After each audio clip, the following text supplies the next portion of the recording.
All right. Hello. Welcome to the March Mid Month Outturn preview tasting. Joining me tonight from the regrettably dry town of Haddonfield, New Jersey. If you don't know him, Mark Gillespie, I'll let him introduce himself as well and where you should know him from. Go ahead, Mark. Thank you, Scott. No, I've been producing this little podcast called Whisy Cast for what seems like an eternity now. It's been over 16 years every week, and talking about whiskeys from all over the world. And it's a pleasure to be with you tonight. Thanks for having me. Oh, you bet. Yep. I would have guessed. I thought it was 15 to 20 years probably, but I think you're probably what I would say the OG of whiskey podcasting. Is that pretty accurate? Do you think he was probably one of the first people to actually pick up on podcasts and start putting it out there? We were the very first whiskey podcast when we started in November of 2005.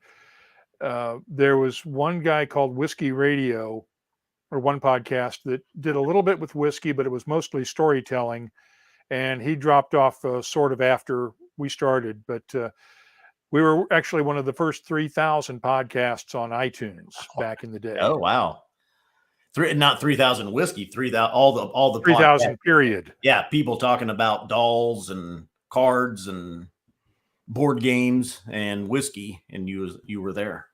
Right. Because I looked around when I started the thing, I looked around and saw a whole bunch of beer and wine people had already gotten into podcasting, but nobody had done anything with whiskeys, and decided to start one. I think it worked out, paid off, didn't it? Yeah. It's real work. Now we were just talking before we went live. You're world traveler. You have done quite a bit of traveling, of course, reporting whiskey news. And COVID, of course, has kind of put a hiatus on that up until just recently, but you're already lining up. You're on your way to Ireland, you said, here in a couple weeks. Right. I'll be heading over to Ireland at the end of the month for an event that I can't talk about because I don't know about. They haven't given me all the details yet. So all I know is it'll be something new. It'll be something fun. Good. Yeah. Can't turn it down, right? Yeah, no. I've been ready to go for about the last 6 months. I've been itching and just going, I got to get out of here. I got to get out of this studio and get back out on the road again and meet people. Yep. All right, so let's let's go through a little roll call here, see who all's tuning in so far. I see Brian Bonstein, Stephen Jones, Pickly Doo, Ilhan Orhan, Adam Clary, Bill Monteith, Castillo Montoya, Hisham Shaban, Whiskey A Go Girl Jenna, Andrew DeLoach, Mark, you're tuned in, Bill Monteith, Kyle Armstrong. All right, let's get into. And don't forget to click that like button, gang. Click the like button. George Kaplan tuning in. Steve Balzac. Good evening, everybody. All right, first up, we have 12.58 Cloud Disperser. This is an 11-year-old Speyside from a first fill ex-bourbon barrel. 61% ABV, and it's in the spicy and sweet flavor profile. I've been tasting this one, and I like this one. This is that's a good way to start. That's a good pick to start off with. So we do have 4 whiskeys we'll be tasting through tonight, and we'll work our way through starting with some of the lighter ones and working up to the heavier palates. But yeah, nose, fruity, malty. I get some fresh berries on this one. Berries, yep.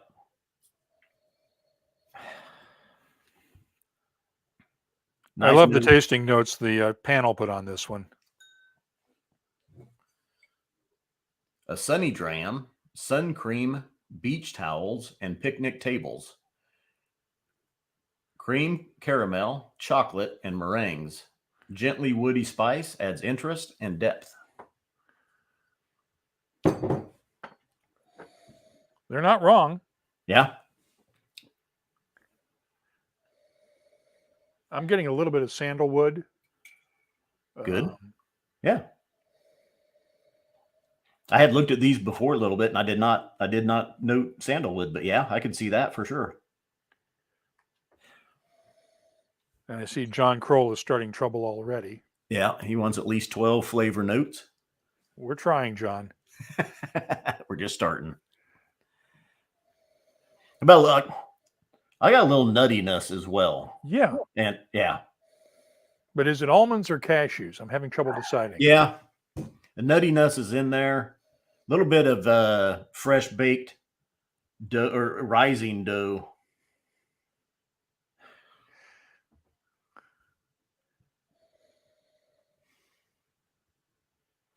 John Kroll, you are a bad, bad person.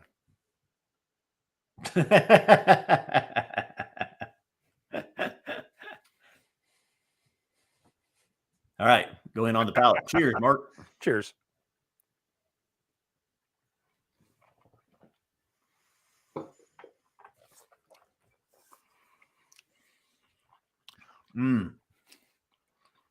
I can see where that gets into the spice category a little bit. That's got some great spices to it. There's some nice nutmegs, some cinnamons, even some pepper. A little bit of white pepper, maybe some allspice to it. Berries for sure. In a cream with a little bit of a caramel drizzle and a cream, whole cream on them. Mm-hmm. It's got a nice maltiness to it too, as well. A lot of barley sugar in the background.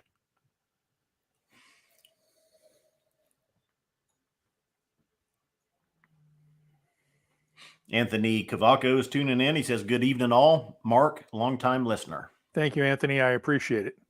Longtime listener, first time caller. Is that what they say?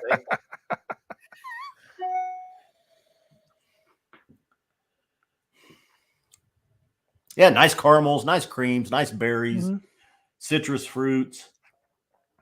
61% ABV. Even the nose on it really jumps out of the glass at you. I want to try this with some water. Mm-hmm.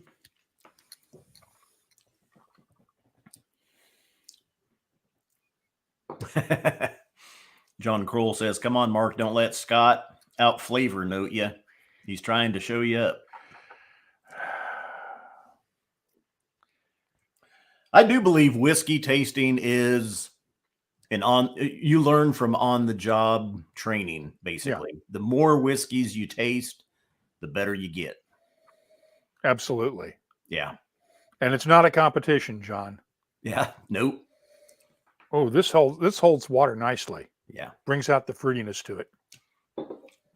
Let me add a drop.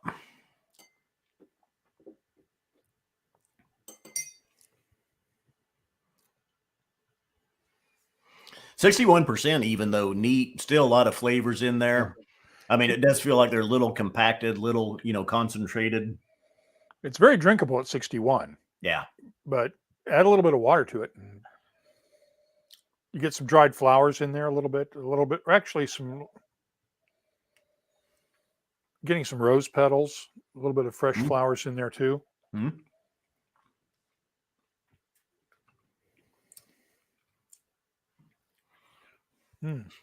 Greg Planner tuning in. He says, "Evening, everyone." Dale Barbu, hello, everyone from Michigan. Kevin Richardson, good evening, my whiskey loving friends. And it knocks down the spices just enough to bring out background notes with a little bit of water. Okay. See, let me get in here and try it.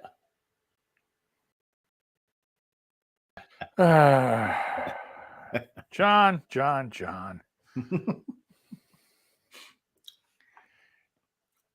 John emailed me earlier today and said, I have a reputation for causing trouble on these things.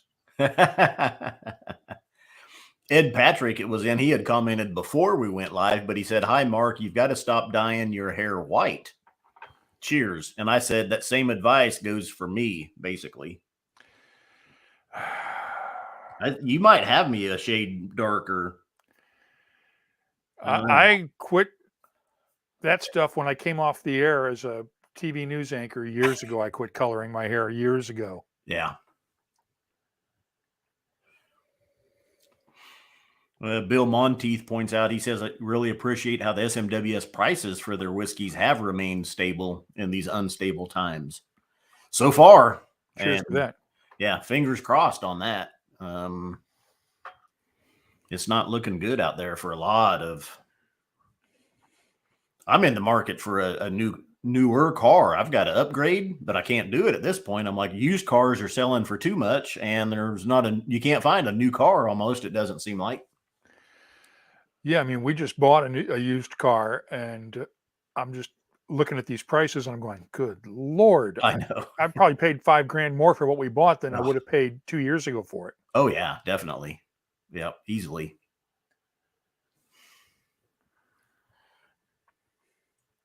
Well, I think a lot of this one. I would think two drops of water has definitely brought this down. It's much more palatable now. More of those fruits are showing. More of that caramel is coming out, kind of that melted caramel drizzle. Still a little bit of spice. Now, the 2 drops of water did kill the spice. I'm not getting the spice on the back end that I was before 2 drops of water. But well, I used 6 drops of water, so yeah, that explains the difference there. Well, I say drop, and it's actually a dash because, and I tell people with these higher ABV whiskeys, you know, if you've got an ounce of whiskey in your glass and you add a drop of water to it, you probably didn't change it at all. You probably didn't do it. That probably wasn't enough to do. So a lot of these, when I say a drop, it's more like a dash of water. So yeah, a lot of times it's 2 or 3 drops for me. That's why I use an eyedropper just so I can measure it out. Yeah. And yep. I usually put 5 or 6 drops in. Yeah. Now, if this was a 44% or 45% whiskey, I might not add that much water to it. It might be, a drop or maybe 2 drops, but you got to play with your whiskey and kind of find your sweet spot. But that's the good deal with high ABV whiskeys is you can do that. Yeah. So. Yeah, drink it the way you want it. If you want to put more water into it, go ahead. Yep. The one thing I've talked with newcomers about when they're trying to learn how to drink whiskey is I'll start them off with half an ounce of whiskey, half an ounce of water. Yeah. Ooh, yeah. Just to knock it down so they get the flavors, but they don't get overpowered. And then as they try more and more, then we just reduce the amount of water each time until they get used to it, rather than just blowing out the palate by giving it to them neat. Yeah, that's a good way. And I hadn't thought about doing it that way, but yeah, that'd be, reduce the water to where they like it. So, Jeff, I agree with you, my friend. Which one? Jeff Mill, I agree with you. The key is to have hair. I'm just happy to have a full head of hair at 64. I hear you, my friend. There it is. I see it. Yeah, mine's still there too. It's just gray, just a different color. Evan Stevens is tuning in. Hello from DC, everyone. Nice to see a number 12 on the block tonight. Yep. If you just got here, I think we're done with it. We're ready to move on to the next one, aren't we? I'm ready whenever you are. Mark thought that was a good one to start with, though. He's pretty impressed with that one. Nothing wrong with it at all. Nope. We're going to go up to the sweet, fruity, and mellow profile now. A 17-year-old. That's one I would spend my own money on. Yeah. Spring is in the air, 9.217. 17-year-old Speyside from a first fill ex-bourbon barrel. It's in the sweet, fruity, and mellow flavor profile. Bottled at 56.2% ABV.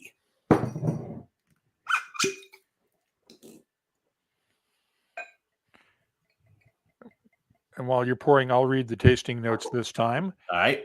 A joyous waft of spring air, honey, flowers, linen, lemon, and leafiness.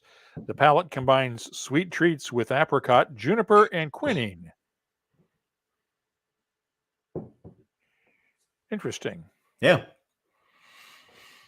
I would agree. Spring is in the air. I think of this like almost like Febreze, a certain type of Febreze, kind of that air freshener that you use. That's that spring floral. Of course, in here, and I was kind of surprised by the color on this one for a 17-year first fill. When I poured it, I thought that must be a second fill ex-bourbon barrel. It's a little bit more lighter or more golden hued, but this is one of those distilleries that I really enjoy tasting whiskeys from, because especially the older ones, because the older they get, the better they get, in my opinion. yeah. And if this is the 217th cask the society has bottled from this distillery, shows that I'm not the only one who likes this one. Yeah. Yeah, just a blast of springtime in the air. I mean, it's you're standing in a field of flowers. Mm-hmm. There's fresh linen. There's vanillas. I'm getting some butterscotch too. A little butterscotch.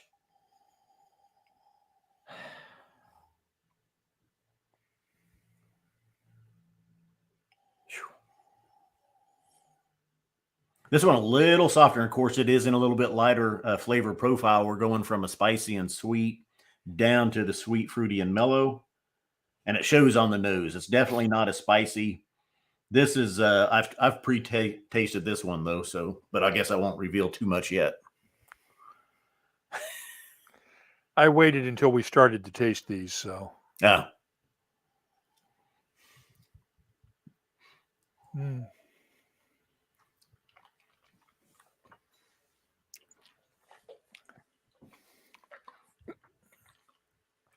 Love me some number 9. I got honeysuckle right up front.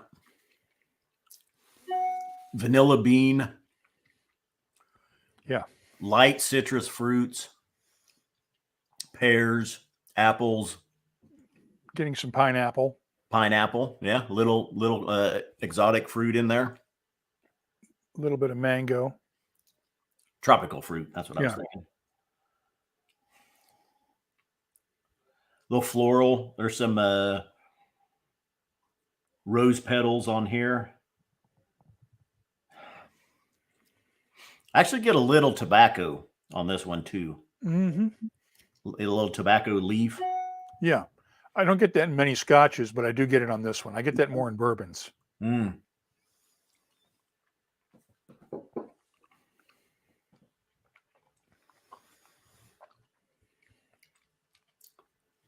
This one, like I say, 17 years old, sweet, fruity, and mellow profile. Excuse me. But it's definitely, everything is a little softer here. Everything's really melded together, as I would say, are married together pretty nice here. All of these notes, all these fruits, these vanillas, the honeysuckle, light caramels, light oaks, your little bit of butterscotch, little bit of tobaccos. It's all just really, it's like a 50-year marriage. It's just working out, I guess. Sean Peake's asking if the color on those glasses looks different. I think he's, hold your glass up with this one. Yeah, yours looked a little bit darker. It's the lighting, probably. Probably the lighting. Yeah. Mine's right here in my face. Yeah, because I've got mine. Let's see, because I've got different, my lights are at a different color temperature than yours. That would affect it somewhat. Yeah. But no, I mean, I think I'm looking on camera and that's pretty accurate to the way it looks in my glass. And then, which kind of, that's why I say it surprised me for a 17-year-old. Yeah, when you get it out there away from you, you can see it's a little bit lighter. Yeah, when you're holding it in by you, it's just kind of, yeah. Yeah, because it's in the shadows a little bit. Yep. But no, I was surprised. When I first poured it, I thought that must be for 17 years, that must be a second fill ex-bourbon. But then I looked and it's the first fill ex-bourbon. But no, beautiful palate on this one. So soft. I'm getting some banana too. Little banana. Go with that pineapple and mango.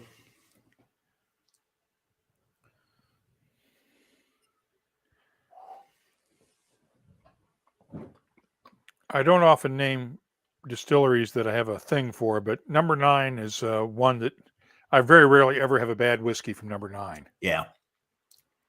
Yeah. Bill Monteith pointing out Distillery 9 is known for a fruit-forward character. Yeah. I mean, this is a very nice 17-year-old. This is aged very well in the cask. And you get a little bit of that age as well. And I think it is a little bit softer.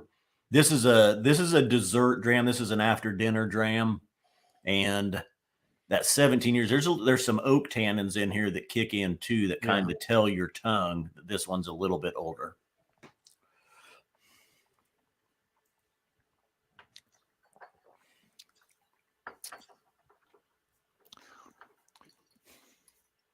Yeah, I'm getting those oak tannins too. I just want to add a little bit of water. Oh yeah, just 5 drops this time. Neat though. This one still is at 58.2%. 56.2. It's still, I mean, it's very, very nice on the palate. Nice finish on it. 56.2. Yeah.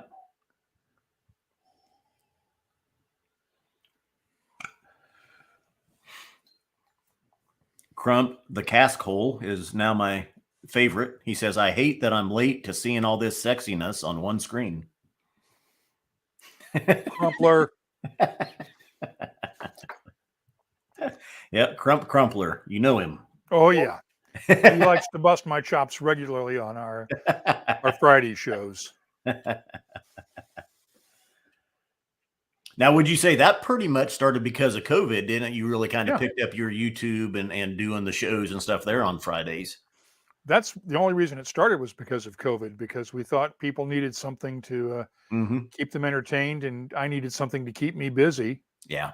And it seemed like a good idea at the time, and it's just sort of expanded to where we now do it every single week. Good. Yeah. Yeah, being stuck at home and looking for something to do, that was a great solution. So John Kroll is saying, please do not reveal distiller names in the chat. The Russians don't know the code yet. The Russians can't get this one. We just got censored, probably. Oh, that's a good one, Gregory Cloyd. I love Distillery 9. Love that this cask isn't covering up that fruit with sherry. Because this distillery normally does a lot of sherry casks. So to get an ex-bourbon, first fill ex-bourbon barrel is a nice change of pace for this one. Well, I'd have to look to see. I've got at least one other, if not 2, number 9s, but I'm not sure what the cask type were on those. I don't think either one of them is a sherry cask. I think they might be just ex-bourbon casks. Well, I know in their official distillery bottlings, they tend to use a lot more sherry. Yeah. Oh, yeah. I see Martin Fontaine is tuning in on Facebook. He says, good evening from Ottawa.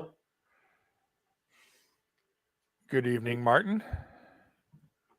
Gregory Cloyd says, I find oak tannins can be a nice counterbalance to sweet and fruity profile. Yeah. I'm getting a little bit more fruit now, a little bit more sweetness on the nose with the water. Yep. It's definitely still, it's lighter citrus fruits, a little bit of those tropical fruits, malty, vanillas. Can't argue with that.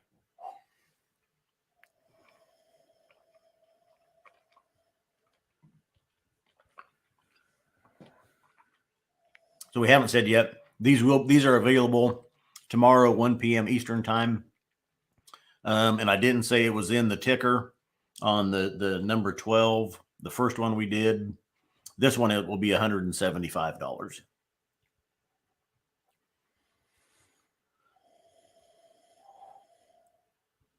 Not bad for a 17-year-old cask strength.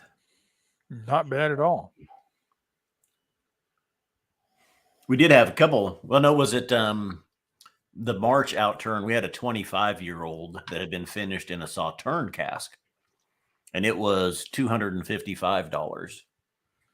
And I was like, you can't go into any liquor store and find a 25-year-old cask strength single malt for $255. You'd probably be lucky to find one less than $400. Yeah. And it was really a very good bottling. Unless you found a liquor store where the owner didn't know what they were doing. Yeah, and it had a little bit of dust on the bottle. Should we also point out that Charlie McLean is doing tastings around the country this week? Yes and no. He was going to be here this week in the States doing a tasting panel experience, but he got I don't know if I can say what he got, the bug that's going around that a lot of people are getting, and it delayed his trip here. Oh, no, I did not know that. Yeah. Somebody at the society did not send out an email to members to say that the tastings had been changed. Maybe I shouldn't have said that. But no, they have been. Yeah. Because they should be going right now. So yeah, maybe those that got tickets got notified. That could very well be the case. Yeah. Well, Elhan is saying that is postponed until April. So it might have just been those that had bought tickets. It could be. I'm a society member too, so I get the emails just like you guys do. But Gregory Cloyd, SMWSA, is the true reason Putin is against us. He wants our whiskey. He can't have it. We will fight. We will fight to the death. We will. Spring is in the air, and that's an appropriate choice and a really good whiskey for the springtime. Yeah, John says those that had tickets were notified.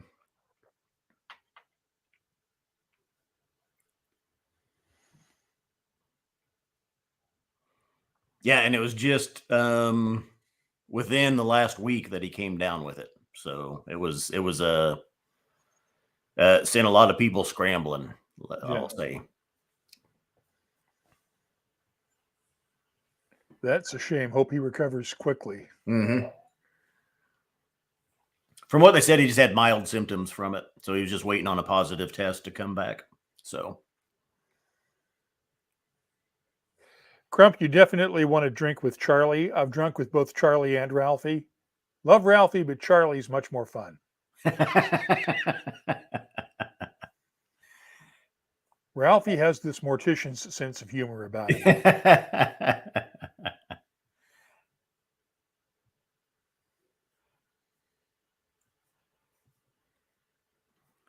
All right, Joseph Zender, any oily and coastals on the horizon anytime soon? That's a good question. Not sure on that one, but hopefully. I know it has been a while since we've had an oily and coastal. Larry Jimerson, hello from Boston.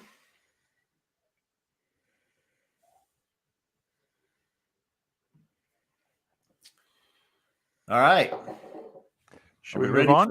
Are we ready for number 3? Definitely. That was 9.217. Very tasty. That's definitely a sipper. I mean, that's just a nice dram overall. And now into our deep, rich, and dried fruits profile.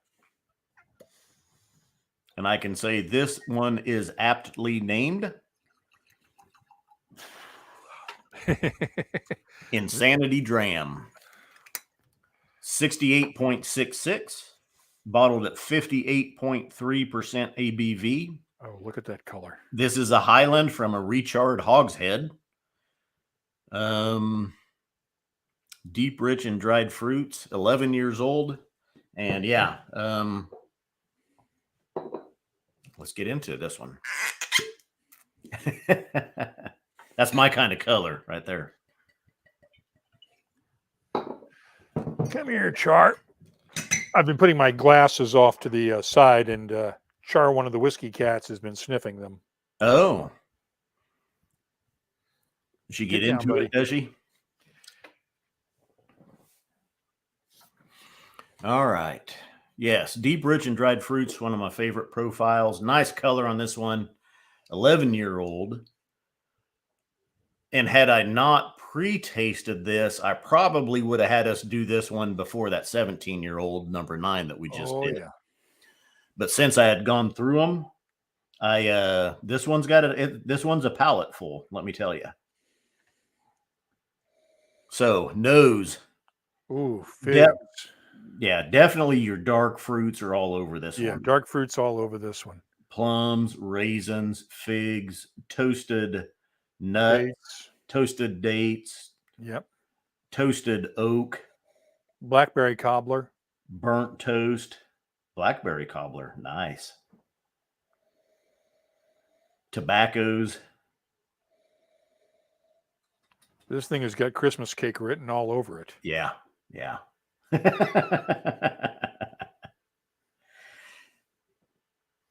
And as far as I know, it's just the recharred hogshead in this. They don't have we don't have what was in it before. Yeah.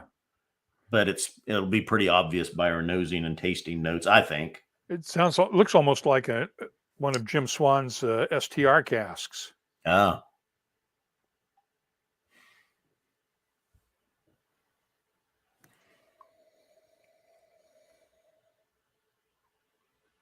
Yeah. This is one you can sit down and just nose for, spend 45 minutes or an hour just nosing this one. And it's probably going to change and just give you different stuff as you keep coming back to it.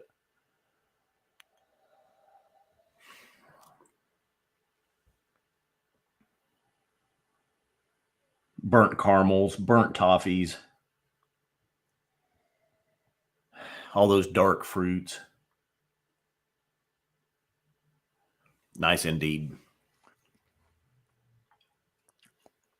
Our pal Watchman 999 checking in from Calgary tonight. Canada representing Rel tonight. Whoa, I love the taste on that. That's chewy. Yeah. So, yeah, I just got a little bit of the char. Definitely some wet tobacco in here. Your dark fruits, burnt toffees, toasted toffees, caramels. It's chewy. It's savory. There's some meat, some salted meats. Think salami. Yeah. Prosciutto. Kind of some salted Italian meats. Kind of like a charcuterie board. Woo. Getting a little smoked salmon in there too. Smoked salmon, fig, a little bit of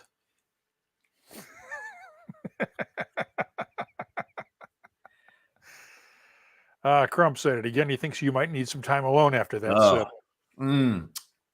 Yeah.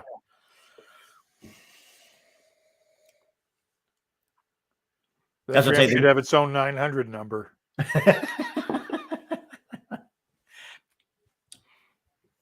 Yeah, and Warren Buff says, my connection blipped for a moment there. Did y'all say whether the recharred hogshead was the cask for the entire 11 years or a finish? I've got one barrel type on this, and it's the recharred hogshead. That's all I have, and I looked at further information on it beforehand, and that's all we're getting. That's all I have on it, and that's why I say I think even from our tasting notes, you can guess this was a sherry, probably an Oloroso sherry cask that's been recharred would be my guess. Yeah. SMWS doesn't do much for finishes. Yeah. But usually, but not usually. I think all the time, if we have more than one cask involved, if we know about it, it's going on the label. We'll show the two types of casks that are involved. And in this one, we've got the one cask on there, a recharred hogshead. And it was a very nice hogshead indeed. I'm looking at Joseph Zender's comment, and I wish I had some vanilla ice cream right now because I'd love to try drizzling a little bit of this on some vanilla ice cream tonight.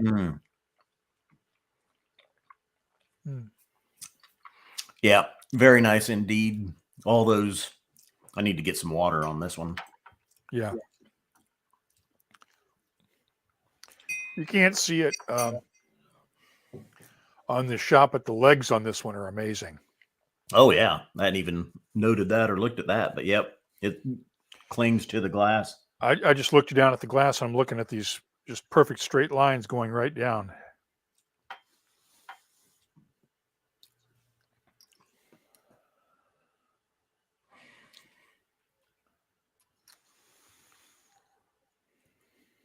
I don't know that I'm getting any more notes with water that I wasn't getting without water.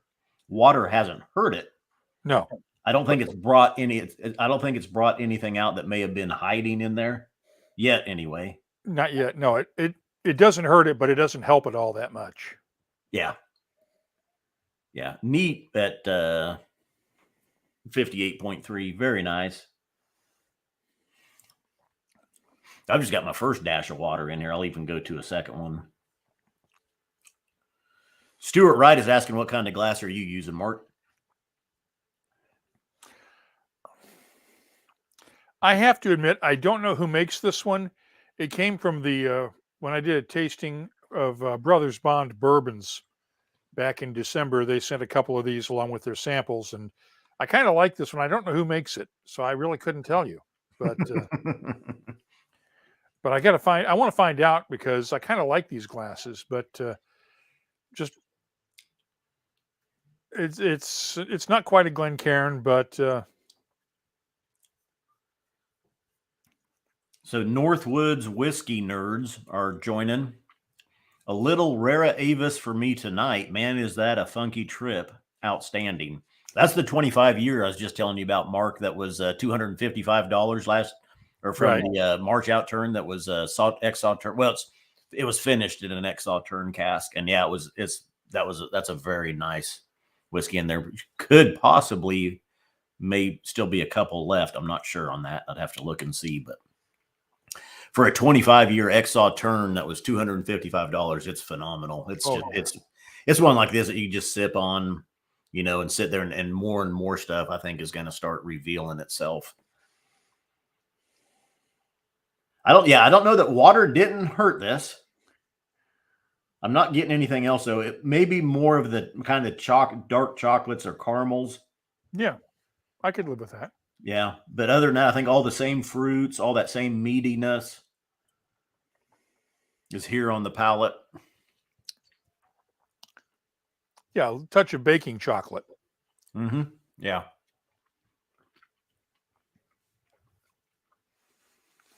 We never shared the tasting notes for this one. A bonkers dram that collides meat, vegetables, liqueurs, pickling juices, and nuts in a boisterous mixture of delightful madness. I'm not sure what pickling juices are. Like brine and stuff like that. Oh, okay. Yeah. Get some peppercorns in there and some bay leaves. Yeah, maybe. Peppercorns I could see. But it picks up on that meatiness that you talked about. Yeah.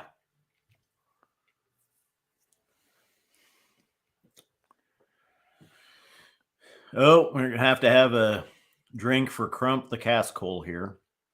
Getting divorced, he says, and moved all weekend and finished today. Just poured some Glendronach 21 to celebrate. Cheers.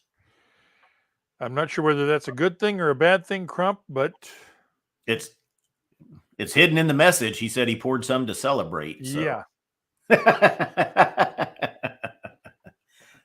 That's a good dram to do it with. I mean, outside of an SMWS bottle, of course, but.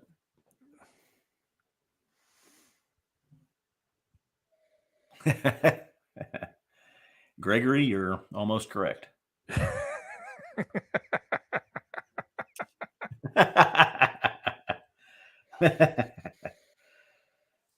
Time for a dram. That's Gregory just tuning in. Howdy hi all you fine whiskey peeps. Came in during a good one. Now, did you just do one dash of water in that one? Did you go to two to see what happened? I did a second one, and that's when I brought out the dark chocolate, the baking chocolate note. Now, see, that was on the first dash of water for me. Let's see what two does real quick.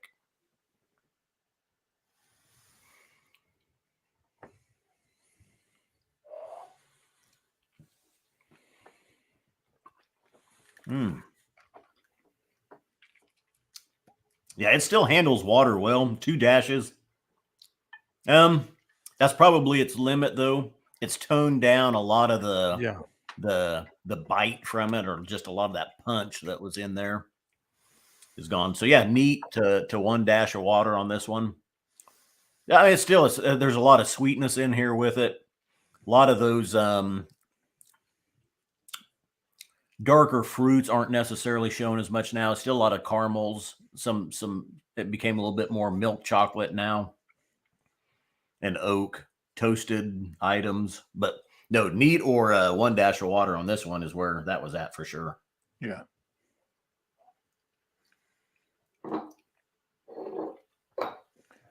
I would be. Ooh. It would be hard for me to pick between number 2 and number 3 for the favorites tonight for me Yeah. so far. With the first one in a really close third place. All right. Move on to our 4th and final dram of the night. You want to introduce this one, Mark? Yeah, sure. Why not? You bet. Go ahead. Delightfully grubby. That's why you wanted me to introduce this one. 135, number 0.38, 212 bottles. The tasting notes officially: welly boots near a bonfire, burning haystacks, toffee apples and fairground exhausts, charcuterie, fly cemeteries, and harborside snuff. Does fly cemeteries mean the same thing in the UK as it does here?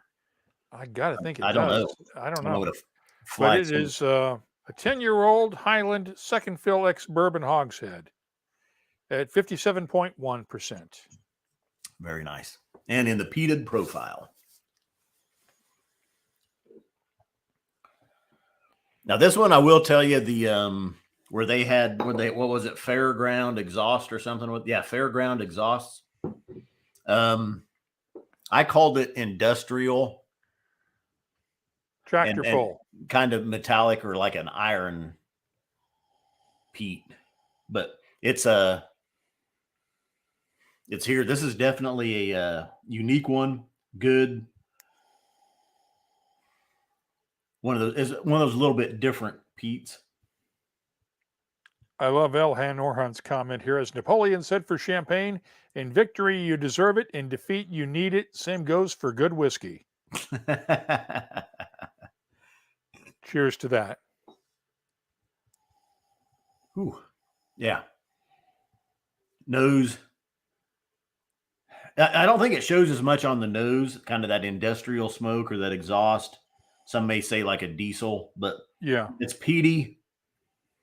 It's sweet. There's those toffeed apples are showing on the nose. And it is a Highlander. It's not an Isla. Right. Yep.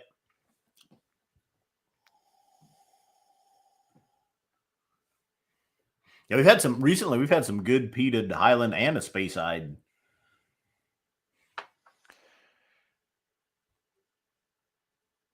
John Kroll is telling Crump that Emily Post says you're supposed to drink a dram the same number of years old as years you were married.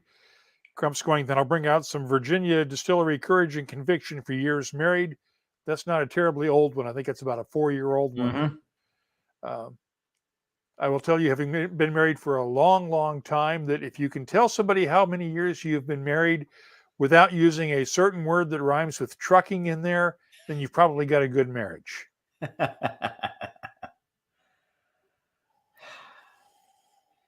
got a little bit of mint there almost with it, with the peat. Yeah, I get the mint. I get a little bit of spearmint. Yeah, yeah. And that exhaust note is starting to come out now, that industrial exhaust.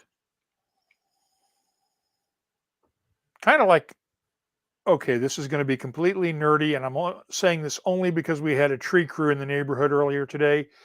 This smells like a tree chipper. Okay, yeah. That's where it's got the diesel engine, and they've been chewing up trees, but you're getting the sap from the trees, and you're getting the smell of the lumber that's going through at the same time you're getting the exhaust from it. There's nothing nerdy about that.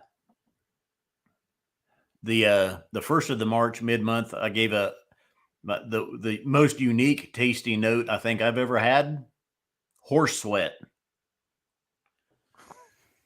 And it was a peated whiskey as well. Wait a second. We have a definition for Fly's Cemetery and Fly's Graveyard. Oh. From Trevor, 18425. Those are nicknames used in various parts of the UK for sweet pastries filled with currants or raisins, jokingly said to resemble dead flies. Ah. Got it. Fly cemeteries. Yeah. Okay. Thank you for that, Trevor. Yeah. That explains a lot. But no, I gave horse sweat for a tasting note, and it just, as I was sipping this peated whiskey, it reminded me of, if you've ever ridden a horse in the summertime, they'll put a blanket on the horse and then the saddle goes on, and the horse is hot and it's sweating. And so you're riding the horse out in the dust and in the prairie. So you've got just this dusty, prairie grass blowing at you. And then that horse sweat picks up with it as well. And, wet leather, it was all kind of right in there. Yeah, I can see that. I'm getting the wet leather. Yeah.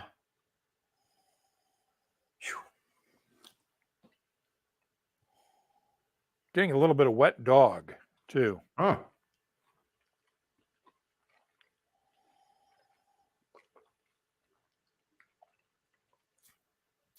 Palate. Oh, my. Mm. I didn't get the peat until I swallowed, but then this peat and this sweetness. Oh, yeah. Yeah. It's very nice. But it's definitely that industrial type peat. Like the exhaust is a good one on the label for it. Yeah, that's a little phenolic, a little creosote. Yeah. But there's some grilled fruits underneath. There's some grilled pineapple, grilled peaches, kind of thing where you'd throw some fruit on the barbecue, on the grill during the summertime, just to for a garnish or whatever on a burger or something, and it's good.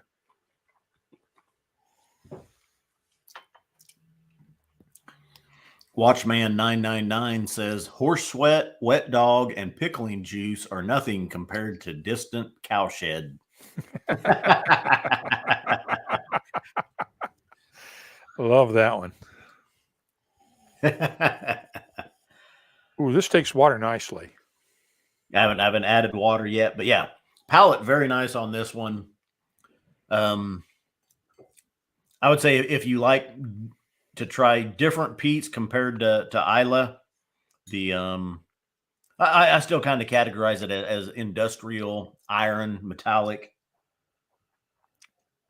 a little medicinal. There's a little bit of flintiness that comes off with water on the palate towards the end. Crump the Cask Hole says, so kind of like Connemara peat. Connemara comes off more to me as burnt plastic, burnt rubber. No, not that. It's not that at all. You agree with that on the Connemara? Yeah. Yeah. Yeah, it's been a while, but yeah, Connemara peat sticks out from everything else in the world. It's yeah. Bart and I did it several years ago. I did, and I mean, we were probably we started in 2013, and it was probably 2015 when we did it. I did not favor it at all, that type of peat at that time. Now I haven't had it since, so maybe I've come around, but it was I think one of my tasting notes was a plastic toy that had been wrapped in bacon and thrown in a fire. Yeah.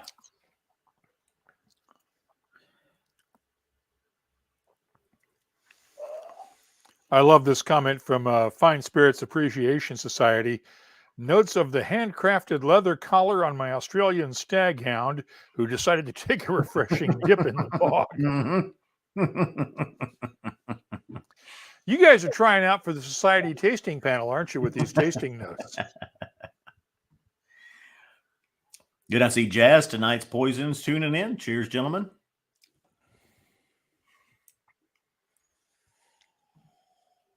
using that term loosely, of course. Gregory Cloyd, how would you tell this isn't an older expression with all of that color and flavor? Are you now? I think maybe unless he might be delayed, maybe he's watching the Deep Rich, the Insanity Dram right now. Could be, yeah, because this is not.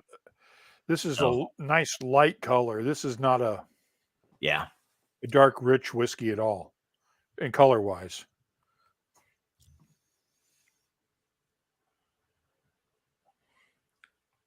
Michael Farley says, wrapped in bacon, I might eat that toy. I know Farley. He'd eat anything. What was the kid's name in the commercials when I was a little kid? Probably not too far from you, but they said, "Oh, give it to Mikey. He'll eat it." Yeah, Life cereal. Mikey likes it. Mikey.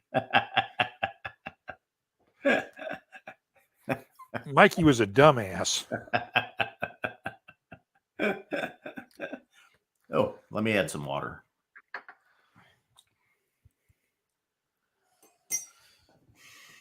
Nice finish on this one though, but not. I mean, it's a nice combination of that peat and all that grilled pineapple, those grilled fruits kind of underneath it.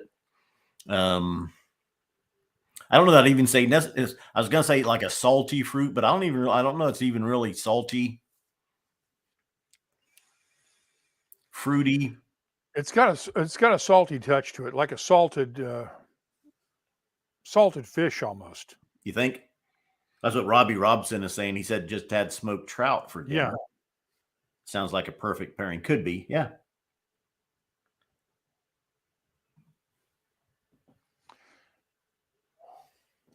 Yeah, I would pair this with a smoked fish. Mm-hmm.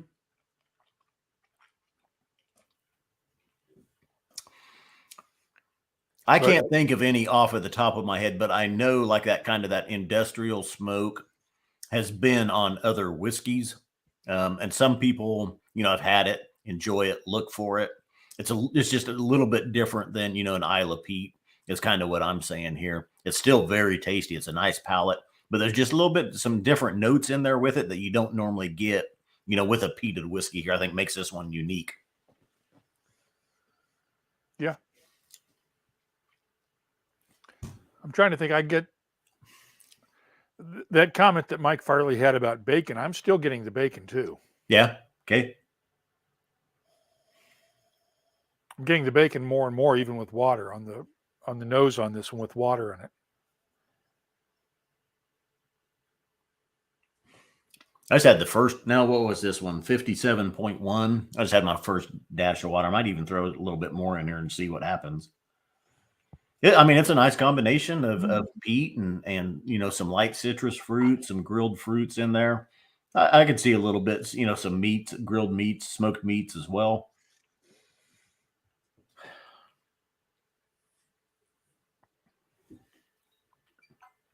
Can I just point out that I love my job? Absolutely. I don't think mine's too bad either. No, this beats the hell out of real work.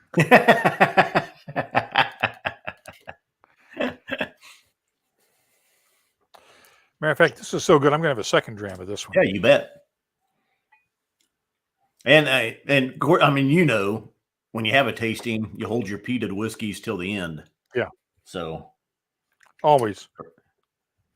This is a nice palate, for a 10-year-old peated Highland, second fill ex bourbon barrel. Okay, so there's some of the lighter notes here. That second fill ex bourbon. We're just not getting quite as much of the oak impact here. So we're getting those lighter, fruits, the lighter sweetness, not powdered sugars.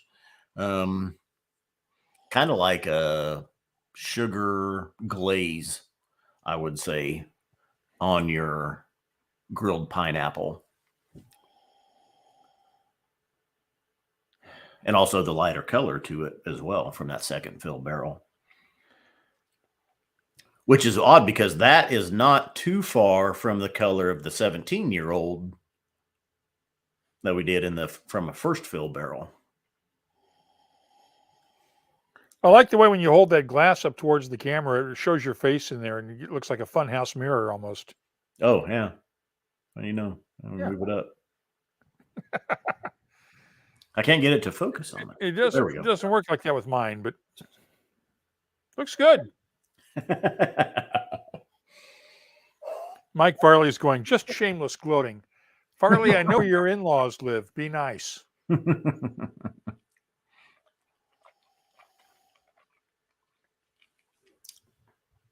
Yeah. Woo.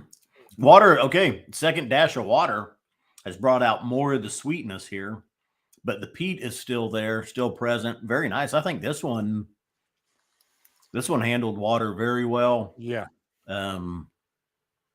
And 2 dashes of water here is really, really nice with this one.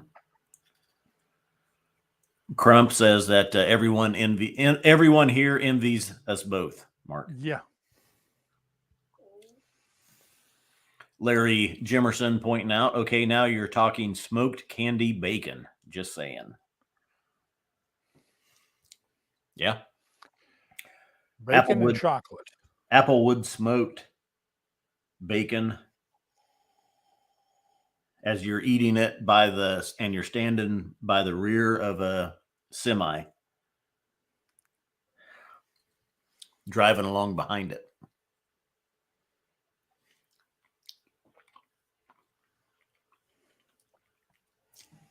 Got it, Jazz. Thanks. Yeah. This might be with the 2 dashes of water might be my sweet spot on this one here. Yeah. I like it.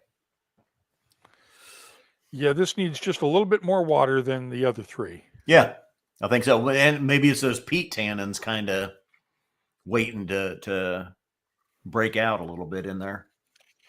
Well, Mike Farley wants us to rate the whiskeys or rank them. I'm thinking 2 and 3 were my number ones. Number 4 was my number 2, and then number 1 was my number 4. Okay, I can't. I'm not supposed to rank them. Okay, but yeah, they're all good. I mean, we're talking like this narrow between them. Yeah, because I mean, I'd spend my money for each of these. Frederick Keeter says, I love that smell of diesel in a glass. Then, yep. I mean, you'd like this one. Yeah. Oh, yeah. Although really the smell, it's not so much on the nose with this one. It's more on the palate. Once you drink it, you get that industrial smoke going. And Dan, if you want the Insanity, if you find yourself wanting it, then go for it. The Insanity was a good one. Yeah, nothing wrong at all. So, I mean, I got to say, it just depends on where your palate is and what flavor profiles you generally like. So, but yeah, and then let me show real quick. I do have just a graph of the 4 whiskeys that we tasted, kind of an overcap here. If you can read that, should be okay. Well, we started with 12.58 Cloud Disperser. That was the 11-year-old spicy and sweet profile, Speyside, first fill barrel. And Mark warmed up his palate with a little bit of that one. So that was a good one to start with. We went down to the bottom then with that lighter purple. The spring is in the air, the 9.217. 17-year-old Speyside at $175 from first fill barrel in the sweet, fruity, and mellow profile. Very nice number 9 distillery. I think the 17 years kind of showing on that one on the palate. Yeah. Little smoother, really nice, just a nice palate pleaser, and would be a great dessert dram. On to the Insanity dram, which is really a palate punch. The 68.66 at $110 from a refill hogshead, deep, rich, and dried fruits profile. Everything was there on that one. You had your dark fruits, your figs, your raisins, your plums. You had all the toasted goodness in there from that hogshead, toasted caramels and chocolates and creams, and it was meaty. And then we're finishing up with the delightfully grubby 135.38 10-year-old Highland from a second fill hogshead in the peated category at $115. Those will all be available at 1 p.m. Eastern time tomorrow. Yeah. Very nice, Mark. Thank you for joining me. Thank you for having me. Yeah. And real quick, anybody that's watching, Mark Gillespie, host of Whisy Cast podcast, the original whiskey podcaster from 15 years ago, the first podcaster to post to iTunes. And at the time, you said there were about 3,000 other altogether. Apple iTunes had 3,000 podcasts on it. What do you know what that number is today? About 3 million. Oh my God. Is it really? Something like that. Yeah. Yep. Everybody's got a podcast these days. Yeah. I was podcasting before it was cool. Yeah. Yeah. Now, I mean, what led you there? Why did you go, hey, let's start posting this on Apple iTunes? Because at the time, the company I was working for, I was producing all of our broadcast content for CNN and other folks. And somebody got the bright idea that we ought to do a podcast in 2005. And I said, wait a second, let me go play with this first and see what we're getting ourselves into before we commit to this, because I didn't want to risk the company's brand on something we were going to kill after 5 weeks because it was a pain in the neck to produce. Right. So I thought about it, and I'd been thinking about maybe doing something with a whiskey podcast. And I said, let me go play with this. And I went to Whiskey Fest with my gear, recorded some interviews, did a couple of podcasts, went back, told the bosses, yeah, we can do this. This is what it's going to take. This is what the IT guys are going to have to do.